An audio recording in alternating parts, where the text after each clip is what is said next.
नौकरानी एक घर के लिए कितनी जरूरी होती है, आइए देखते हैं। अरे बहू, ये देख, सारा साबुन बर्तन में रह गया। ये नौकरानी कोई काम नहीं करती, गंदा काम करके चली जाती है और ढेर सारा पैसा ले जाती है। अरे मम्मी जी, उसने तो साफ किया ही था। मेरे ही हाथ से इस ग्लास में सर्फ गिर गया था। अरे बस कर झूठी, उसे बचाने के लिए सारी जुगत लगा ले, लेकिन मैं तो इसे निकाल कर ही रहूंगी। हमारे जमाने में ना कोई नौकरानी थी और ना ही ये चिकने बर्तन। चूल्हे के जले बर्तनों को राख रगड़ कर साफ किया करती थी मैं। अरे माँ जी, मैं कहाँ बचा रही हूँ उसे।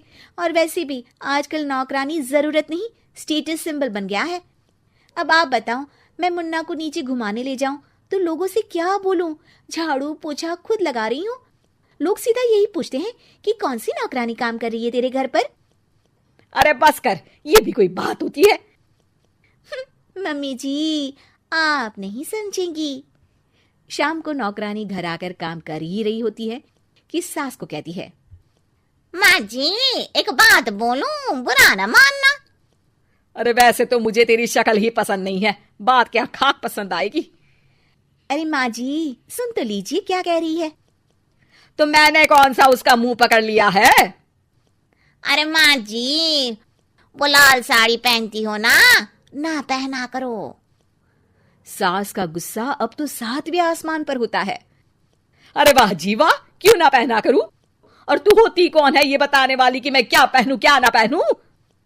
अरे माँ जी, पूरी बात तो सुन लो, वो बोलना क्या चाह रही है। अरे बुरा न मानो आंटी जी। अरे कौन आंटी? अपनी उम्र देखी है तूने? 2-4 साल ही छोटी होगी मुझसे और मुझे आंटी बोल रही है। बहू सर पर हाथ रख लेती है। अरे अच्छी खासी उम्र दराज हो और आंटी ना बोलूं? मैं तुम्हारी बहू से भी 4 साल छोटी हूँ। क्यों दीदी? बोलती भी क्या, एक तरफ सास यानी पति की माँ, तो दूसरी तरफ नौकरानी जिसके बिना घर का काम नहीं चल सकता। वो दरअसल माँ जी की शादी पे बहुत जल्दी हो गई थी ना। अच्छा ये झगड़ा छोड़ो, ये बताओ तुम माँ जी को लाल साड़ी पहनने से क्यों मना कर रही हो?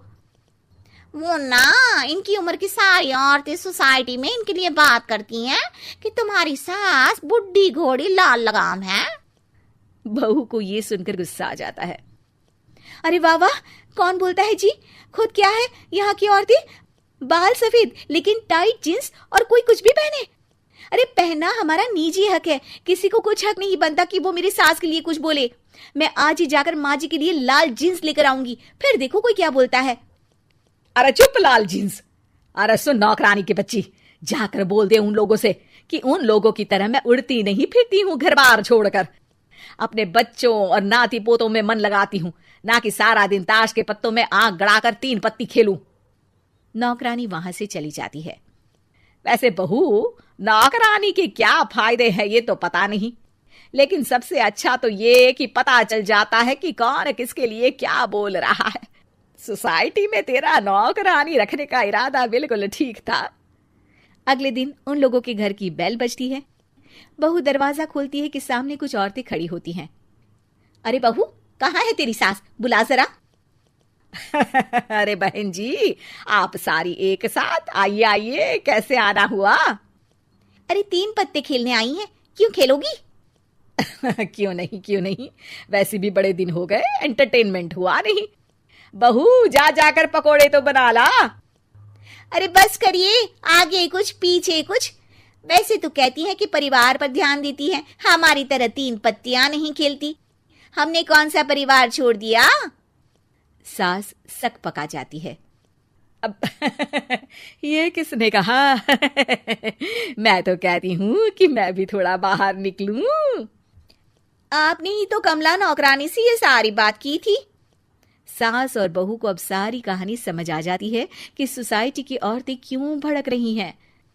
माफ करिए आंटी, मैं छोटी हूँ, लेकिन फिर भी पहले तो आप लोगों ने माँ की लाल साड़ी का मजाक उड़ाया था ना। हाँ हाँ उड़ाया था, लेकिन उससे पहले तो तुम लोगों ने हमारी जीन्स के बारे में बात की थी। अरे क्यों ना पहने हम जीन्स, तुम्हारे पैसों की थोड़ी ना है। सास और बहू सर पकड़कर बैठ जाती है। देखा बहू, ये खेल कर गई तेरी नौकरानी। यहाँ की बात वहां तो वहां की बात यहाँ। दोनों किसी तरह औरतों को समझा बुझाकर घर भेजती है और कसम खाती है कि नौकरानी को नौकरानी ही रहने देंगी।